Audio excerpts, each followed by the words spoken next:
شروع اللہ کے نام سے جو بڑا مہربان نہایت رحم والا ہے۔ جو چیز آسمانوں میں ہے اور جو چیز زمین میں ہے سب خدا کی تسبیح کرتی ہے، جو بادشاہ حقیقی، پاک ذات، زبردست حکمت والا ہے۔ وہی تو ہے جس نے ان پڑھوں میں انہی میں سے محمد صلی اللہ علیہ وآلہ وسلم کو پیغمبر بنا کر بھیجا، جو ان کے سامنے اس کی آیتیں پڑھتے اور ان کو پاک کرتے اور خدا کی کتاب اور دانائی سکھاتے ہیں۔ اور اس سے پہلے تو یہ لوگ صریح گمراہی میں تھے، اور ان میں سے اور لوگوں کی طرف بھی ان کو بھیجا ہے جو ابھی ان مسلمانوں سے نہیں ملے، اور وہ غالب حکمت والا ہے۔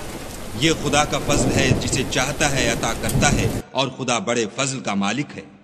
جن لوگوں کے سر پر تورات لدوائی گئی پھر انہوں نے اس کے بارے تعمیل کو نہ اٹھایا، ان کی مثال گدھے کسی ہے جس پر بڑی بڑی کتابیں لدی ہوں۔ جو لوگ خدا کی آیتوں کی تکذیب کرتے ہیں ان کی مثال بری ہے، اور خدا ظالم لوگوں کو ہدایت نہیں دیتا۔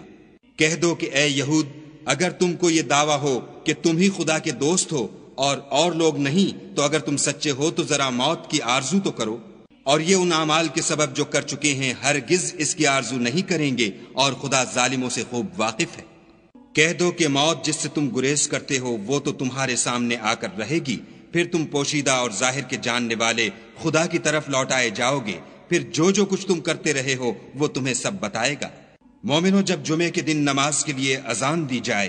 تو خدا کی یاد یعنی نماز کے لیے جلدی کرو، اور خرید و فروخت ترک کر دو، اگر سمجھو تو یہ تمہارے حق میں بہتر ہے۔ پھر جب نماز ہو چکے تو اپنی اپنی راہ لو اور خدا کا فضل تلاش کرو، اور خدا کو بہت بہت یاد کرتے رہو تاکہ نجات پاؤ۔ اور جب یہ لوگ سودا بکتا یا تماشا ہوتا دیکھتے ہیں تو ادھر بھاگ جاتے ہیں اور تمہیں کھڑے کا کھڑا چھوڑ جاتے ہیں۔ کہہ دو کہ جو چیز خدا کے ہاں ہے وہ تماشے اور سودے سے کہیں بہتر ہے، اور خدا سب سے بہتر رزق دینے والا